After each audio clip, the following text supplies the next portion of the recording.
Oggi siamo con Eugenio Meloni, classe 94, 2,21 di salto in alto, ragazzi. Ciao Eugenio. Ciao a tutti. Eugenio, come hai mosso i tuoi primi passi verso il salto in alto?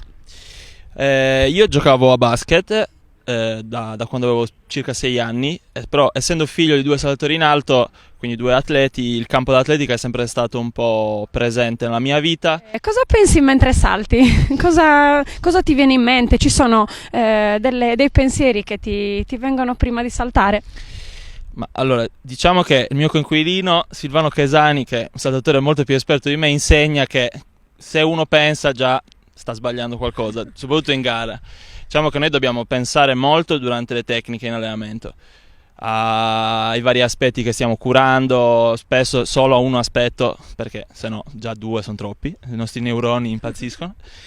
Però in gara sostanzialmente bisogna cercare di andare col pilota automatico, cioè mettere in pratica quello che uno ha provato in 20-30 salti a seduta ogni tecnica. Un'ultima cosa consiglieresti ai ragazzi che vogliono avvicinarsi al salto in alto?